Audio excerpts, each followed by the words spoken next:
I went to investigate the LEM, that strange contraption that supposedly landed them on the moon. It never flew on Earth, Frank. It never flew on Earth.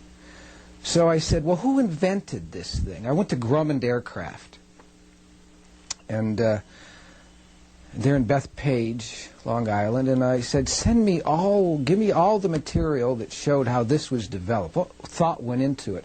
And so when it crashed on Earth and never flew once, I said to myself, why would the astronauts' wives let them go to the moon and test it out there? I mean, you'd have to be wacko to do that. And a funny thing happened, Frank. They told me all the paperwork had been destroyed, that all they had was some PR pieces, a couple of photos, not even photos, they had drawings. I found that incredible. You spent $30 billion to go to the moon, and all the paperwork's been flushed down the toilet. So I went to the archives in Washington, and I went to the archives at NASA, and I went to you. There's no paperwork. The man who invented the LEM should have won the Nobel Prize. His paperwork on what made him think this would work should be in every museum that NASA has, but it's nowhere. And so the taxpayers spent $30 billion, Frank, on what half the world thinks is a hoax. Frank, I asked you if there was an official manual telling them how to exit the LEM, and you said no. You said each crew had to figure it out for themselves. But there was no actual manual telling them how to do this, right? Oh, yeah, we have procedures. But in a manual somewhere I could get a copy of? Sure. Do you have a copy of it? I don't personally. We can look for one. I mean, we had checklists for everything. But you don't remember what it was? There was no standard? Yeah. Each crew pretty much had their own deal.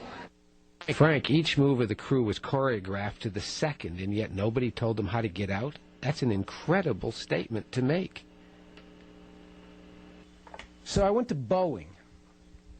They built the rover, that little car that they ran on the moon. And Boeing said they had no documents either. They'd all been destroyed. All been destroyed.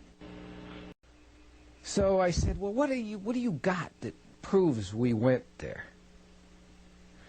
I got no paperwork from Grumman or Boeing. There's nothing in the archives. There's stars don't exist. And we'll get into some other things. And you said that the rooster tail of the rover, when it was running along the moon's surface, proved it.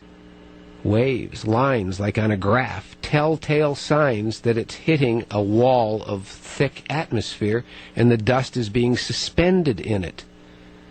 They should not be there. You have to explain to me how they could possibly be there in no atmosphere to say that you were on the moon, and this was your definite proof, you said. You hung up on me at this point. You were exasperated and said you wouldn't talk to me anymore because I didn't believe that this was real. Let's take one more look at it.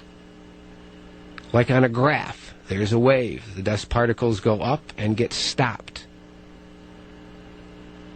This was your proof.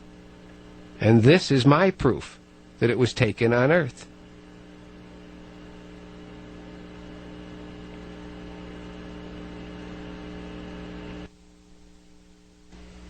So there's my problem. I'm willing to say we went to the moon, Frank, if we can get past all the technical problems we're about to see. If I can see some paperwork, if I can see anything that proves it. And the video we're about to see, the official NASA video, appears to be all a fraud.